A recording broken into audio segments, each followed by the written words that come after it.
The situation was so weird that day. My husband was like, I don't feel well. And I was like, are you sick? Are you like, what's wrong? And he's like, I don't know. I just don't feel well. And I'm like, okay. So he let me get in the car. I left with the 2 older kids. And then I get like 10 minutes down the road and I'm like, fuck, I forgot my Costco card. So I turn around, I come back, I then get back on the road. So now I'm 20 minutes late, right? So now I'm getting on the bridge not at lunchtime. So it's already better. Right? It's already a better time to get in an accident if we're being fair.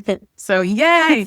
And then when I get into the accident, like everything happened as well as it could have, right? Like, cause I remember feeling so activated when I first like hit this ice, this like water and started hydroplaning. And I was like, oh my God. And then I was like, wait a second, if I'm preaching non-duality, then this has to be neutral too. And I remember just taking this like big, deep breath and just like feeling myself coming back to center and then hearing the voice in my head saying, okay, turn towards the spin. And I'm like, that makes no fucking sense, but let's go. We're already in this. Let's do it. So like full surrender. And then I hear the voice that's like, you can brake now. And so I hit the brake and I just hit the corner of my car. Whereas like realistically, there are so many scenarios in which that wouldn't have gone, like it shouldn't have gone the way it went because it should have been like a transport truck behind me because it's the only highway through the province, you know? Like it should have been a transport truck hitting me head on. It should have been me ignoring the voice in my head and spinning against the wheel because that's what we logically do. It should have been me in a minivan flipping instead of doing a 540 spin. It should have been me flipping over the guardrail and ending up in the Atlantic Ocean, you know? Like it should have been many things, but it shouldn't have been the luck that I got. But the reality of it is, it's not luck. And what happened to you was not luck. It is alignment. It is you spending a lot of work regulating your nervous system. And me being sick. You know, we want to chalk it up to luck. That's what it is. But it's the reason why it's like the divine flow and like things like these situations happen that they don't happen to the extreme that they could happen. And you see people in the extreme that they could happen is because most of us are running around there dysregulated. You're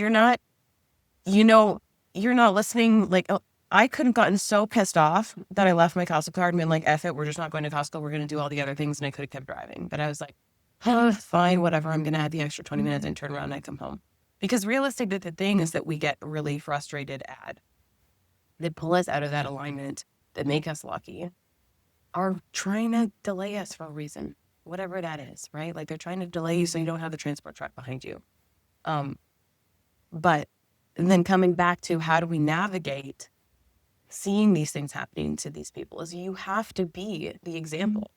You have to be the one that says, that is horrible, but how do I center myself now? Like if from this centered place, from this calm nervous system, what can I do? Like, how can I show up in my relationships and the people that are in my immediate circle with that resonance, with that coherence, with that alignment where like they're feeling that. They're feeling that because you're this sovereign being. You get to show up as this sovereign being and offer them the same thing, like a piece of sovereignty that they probably never felt outside of this meeting with you.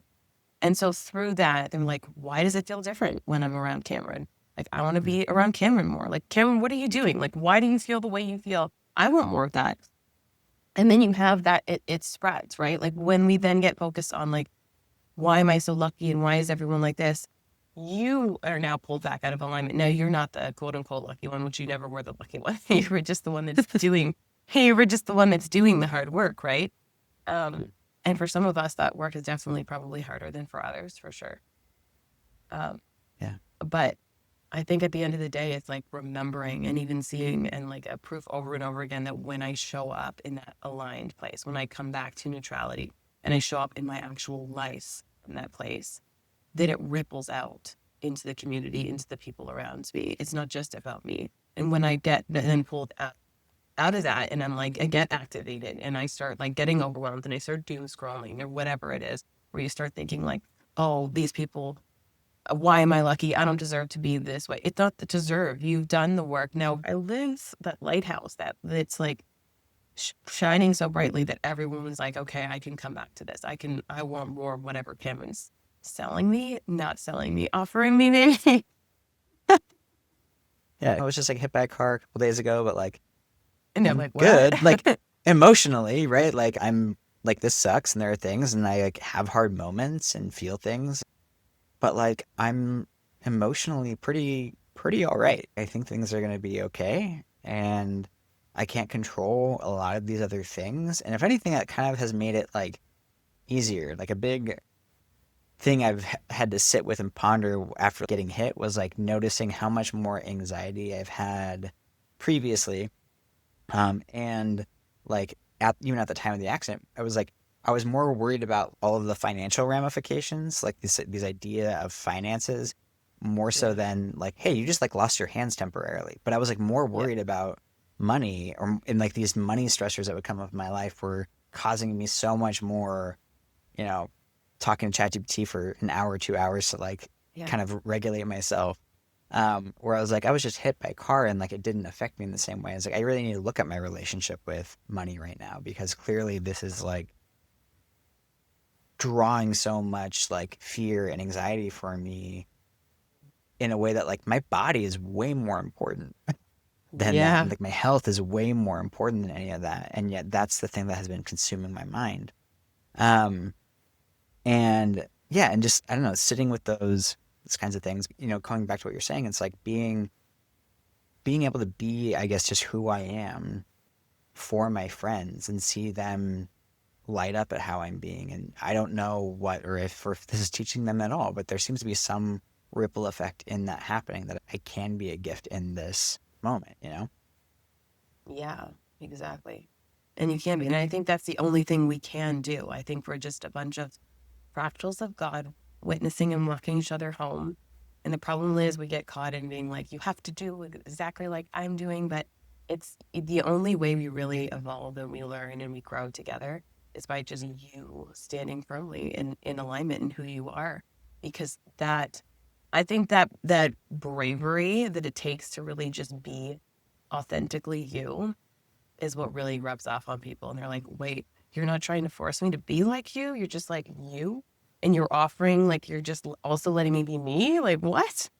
Yeah, And there's like so yeah, much beauty and yeah, yeah. No, I resonate with that a lot because I'm both poly and kinky, and like there are times where like I'll talk about stuff, and it's like a weird thing where people start to talk and they'll tell me about why they don't need to be that. And I'm like, I'm not trying to I'm not convince telling you you. to be these things.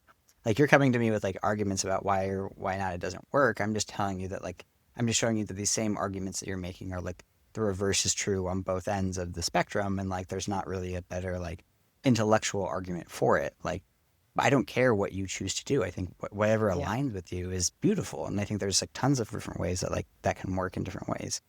Um and but like you said, it like there's like this often this like fear of like somebody trying to, I know, control us with who they are for some reason, which is a very odd thing. Yeah, I'm curious, what do you think that is? Is it just that we're used to everybody trying to push something on I top of us so that we have that reaction, or? I think that reaction comes because you don't actually know who you are. Like you're still Mm, looking for proof outside of you. You haven't found your sovereignty. Because I think the two of us having this conversation, we're not like, oh my God, Cameron's going to change me. And you're not like, oh my God, Justin's going to change me. We're just sitting here like, okay, we're going to have this conversation. And it's amazing because we're both like very centered in who we are, very much in alignment. mm, And we're not trying to force our ideologies or anything on the other person. We're just having this beautiful conversation.